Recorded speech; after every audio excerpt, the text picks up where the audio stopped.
देवों के देव महादेव जहां विराजते हैं, जहां कैलाश पर्वत को अपनी गोद में संजोए हिमालय की उपत्यकाओं में स्थित उत्तराखंड अपने अद्वितीय अलौकिक सौंदर्य के साथ प्रसिद्ध है।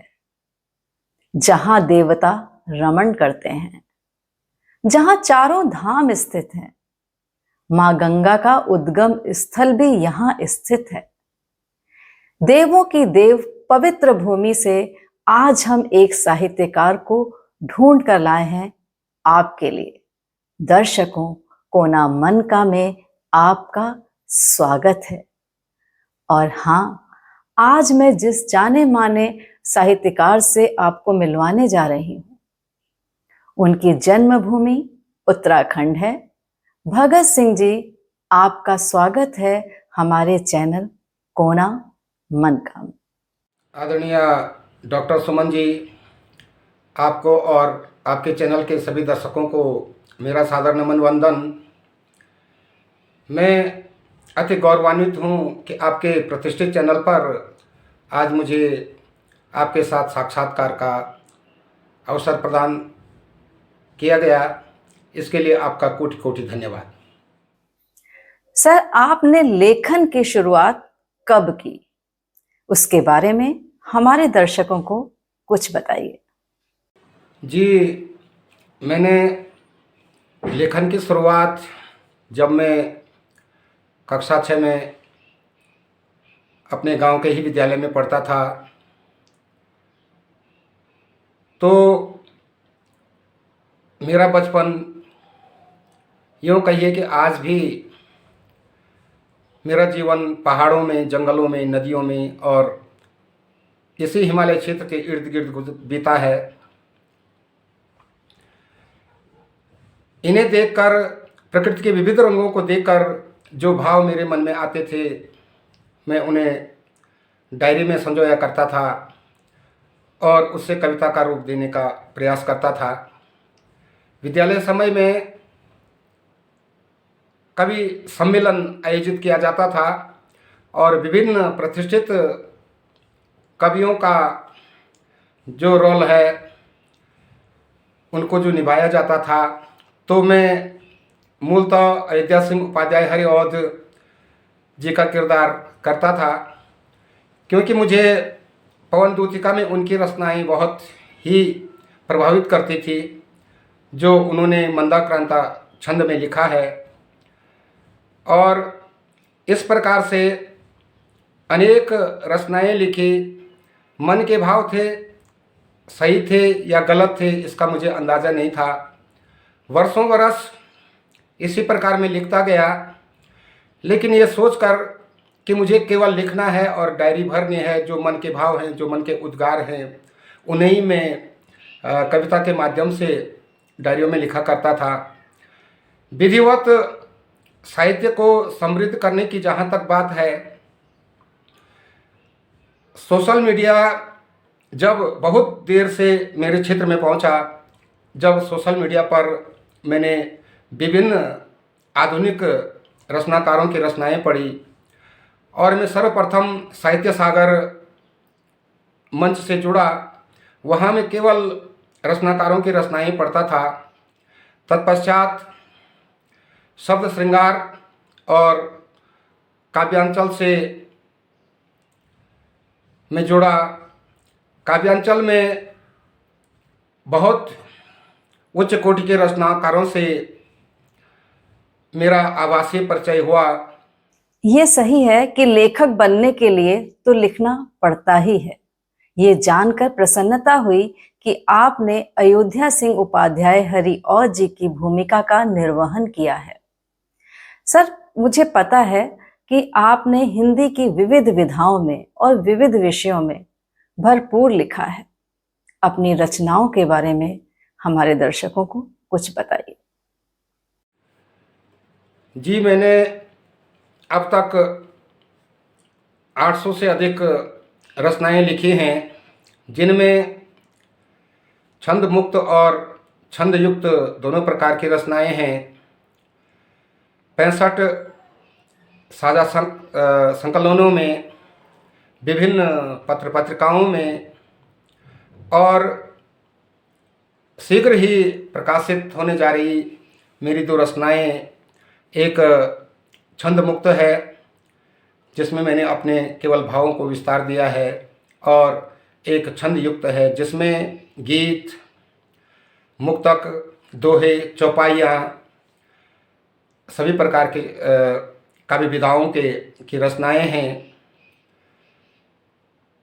अब मेरी रचनाएं मूलतः प्रकृति पर और समाज में जो भी दिखाई देता है, चाहे कोरोना काल का समय हो या चीन भारत की झड़पें हो या श्रमिक का दुख हो या नारी चेतना हो, सभी पर मैंने लिखा है।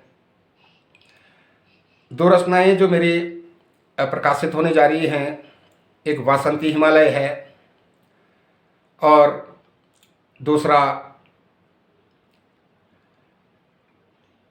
हिमाद छंद कुसुम है। तो जो मैं शीघ्र ही अपने पाठकों को समर्पित करूंगा। अच्छा लगा ये जानकर कि आपकी रचनाएं शीघ्र ही आने वाली है। सर, आपने गद्य और पद्य की दोनों विधाओं में लिखा है। अगर मैं ये जानना चाहूं कि आपको किस विधा में ज्यादा रुचि है, तो आप क्या कहेंगे? जी, यूँ तो मैंने गद्य और पद्य की सभी विधाओं में लिखा है। कुछ ही विधाएं मैंने नहीं लिखी हैं, कुछ प्रहसन लिखे हैं, पत्र लेखन लिखा है, संस्मरण, यात्रावृत्त, निबंध, लघु कथा, कहानी, पटकथा और लघु नाटिकाएँ, इस प्रकार से मैंने बहुत सारी रचनाएं की हैं और सबसे अधिक मैंने समीक्षाएं लिखी हैं। अब भी मेरे पास लगभग बहुत सारी किताबें प्रतिदिन पहुंचती रहती हैं समीक्षाओं के लिए। समय अभाव है इसलिए अधिक नहीं लिख पाता हूं, लेकिन मूलतः जो मेरी रुचि है वो काव्य लेखन में है।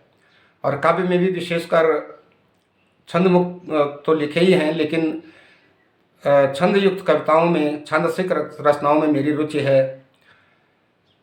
मैं जब अयोध्या सिंह उपाध्याय हरिऔध की रचनाएं पढ़ता था तो उनको लयबद्ध गेय, जो संस्कृत वर्णित छंदों में जो लक्षण और लय दिए गए हैं उसी लय पर मैं गाता था और बहुत ही अच्छी मुझे लगती थी। तो इसलिए मैं आज भी गेय कविताएं ही ज़्यादा लिखता हूँ जो लयबद्ध हो और स्वरबद्ध हो। इस प्रकार की कविताएं लिखने का मात्र प्रयास करता हूँ।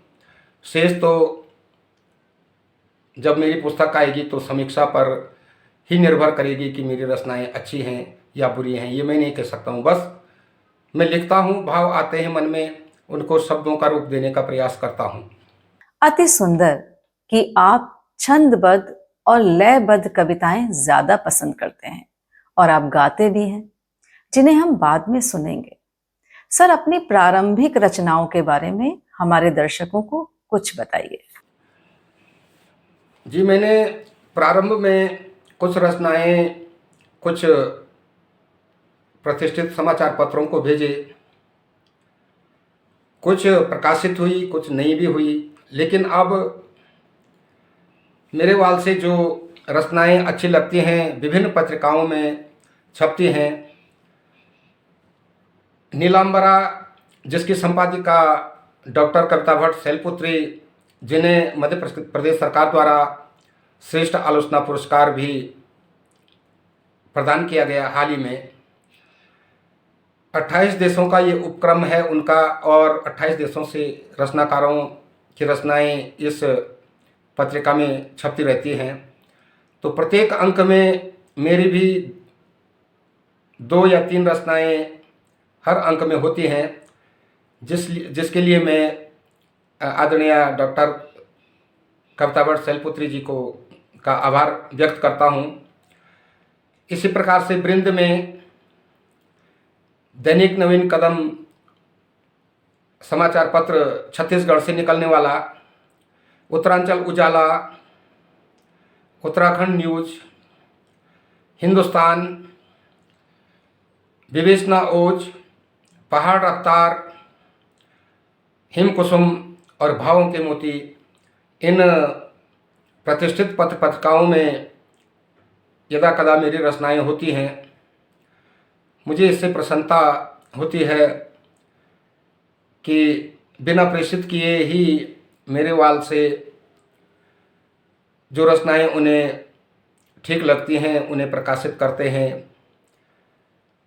इससे मैं गौरव की अनुभूति करता हूं और मुझे अधिक लेखन की प्रेरणा मिलती है। ये बढ़िया है कि बिना प्रेषित किए हुए ही भी आपकी रचनाएं छप जाती है और दर्शकों तक, पाठकों तक पहुंच जाती हैं।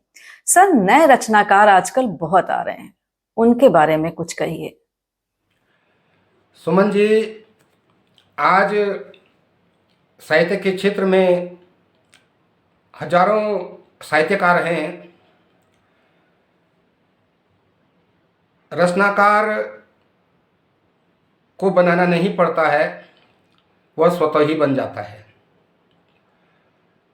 रचनाकार एक मनुष्य के अंदर होता है, उसकी संवेदनाओं में होता है, उसकी मूल प्रकृति में होता है।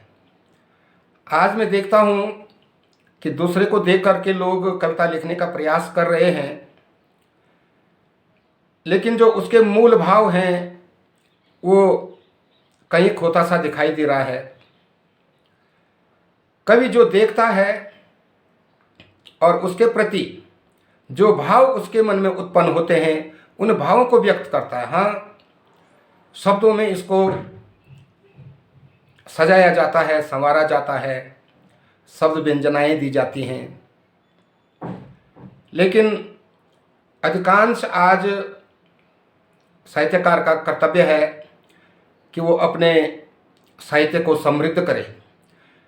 लेकिन मेरा मानना यह है, और मैं पढ़ता भी रहता हूँ, कि आज की रचनाओं में अंग्रेजी और उर्दू का बहुत ज़्यादा प्रचलन हो गया है। उर्दू में गज़ल लिखी जाती है और हमारे प्रतिष्ठित रचनाकारों ने जो शुद्ध साहित्यिक हिंदी में लिखा जाए उसे सजल नाम दिया है किसी मापनी पर। मैं देखता हूं कि स्थानीय भाषा में भी लोग गज़ल लिख रहे हैं और उसका न कोई बहर है न कोई उसकी मापनी है। तो जिन शब्दों का से गज़ल बना हुआ है उन शब्दों को हम अगर अपने साहित्य में प्रयोग नहीं कर रहे हैं तो हम उन्हें उससे गज़ल का नाम नहीं दे सकते हैं। इससे बड़ा कष्ट होता है। कुछ रचनाकार विभिन्न भाषाओं को समाहित करते हैं। मेरा मानना यह है कि शुद्ध खड़ी बोली हिंदी का हम प्रयोग करें और यदा कदा उसमें आंचलिक भाषा का समावेश करें तो हम विभिन्न अंचलों से भी जुड़ते हैं और अपनी भाषा से भी जुड़ते रहते हैं और हम अपने साहित्य को समृद्ध कर सकते हैं। बहुत बढ़िया जानकारी दी आपने। वैसे तो सम्मान सभी को प्रोत्साहित करते हैं, लेकिन सर, आप अपने सम्मानों को कैसे देखते हैं?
जी, मेरा मानना यह है कि आज के इस युग में तो प्रतिदिन कोई भी रचना, कुछ भी रचना हम दैनिक के रूप में यदि कहीं प्रेषित करते हैं किसी पटल पर, तो हमें दैनिक रचना पर सम्मान प्राप्त हो ही जाते हैं। तो हमारे साहित्य की कसौटी हमारे सम्मान पत्र नहीं है। हाँ, इससे एक प्रेरणा अवश्य मिलती है, मनोबल बढ़ता है और लिखने में सहायक होते हैं। लेकिन केवल किसी रचना पर वाह वाह करने से रचनाकार का मनोबल तो बढ़ता है, लेकिन उसका साहित्य समृद्ध नहीं हो सकता है। हम किसी रचना को परखें, उसे पढ़ें, उसमें जो कमियां हैं उसे दूर करने का प्रयास करें, उस रचनाकार को निखारें। अगर हम अपने पूरे संपूर्ण जीवन में 6 ऐसे रचनाकारों को तैयार करते हैं तो ये बहुत बड़ी बात हो जाती है। और ऐसा युग आ गया है कि हर कोई वाह वाह चाहता है, कोई नहीं चाहता है कि मेरी कमियों को आप बताएं। लेकिन ये आवश्यक है, यदि हमने अपनी रचनाओं में सुधार करना है। और मैं सभी से, पाठकों से भी और रचनाकारों से भी जो मेरी रचनाएं पढ़ते हैं उनसे ये अपेक्षा करता हूँ कि वो मेरी रचनाओं को जब पढ़ते हैं तो उसमें मेरी कमियों को इंगित करें, ताकि मेरा साहित्य समृद्ध हो सके। सम्मान पत्र जब हम लंबे अरसे तक लिखते हैं और बहुत सारी रचनाओं का जब हमारा मूल्यांकन होता है और तब हमें सम्मान प्राप्त होता है, तो गौरव की अनुभूति होती है। मैं लगभग 200 सम्मानों से ऊपर प्राप्त कर चुका हूँ, लेकिन इन 200 सम्मानों में मेरी दैनिक सम्मान पत्र नहीं है। ये मुझे किसी पटल पर प्रत्येक दिन के रचना पर नहीं मिले हैं, वो अन्य हैं, वो प्रतिदिन मिलते रहते हैं। उनको मैं मनोबल के लिए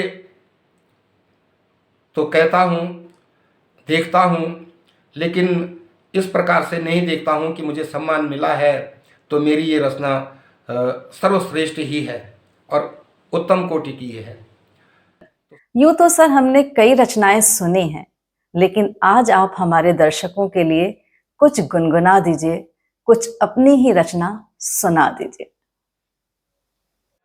जी आदरणीय सुमन जी,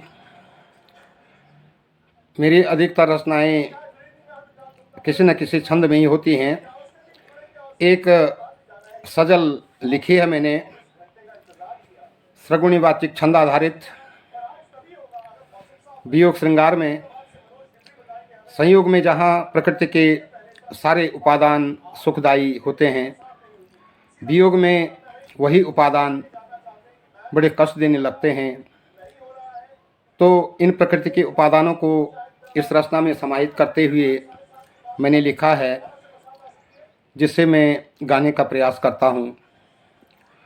चंद्रिका सानु पे साज पाने लगी, चंद्रिका सानु पे साज पाने लगी, ये लता वल्लरी मुस्कुराने लगी, ये लता वल्लरी मुस्कुराने लगी। शारदिया पवन है मचलती कहीं, है मचलती कहीं, शारदिया पवन है मचलती कहीं, दूर से जानवी गीत गाने लगी, दूर से जानवी गीत गाने लगी।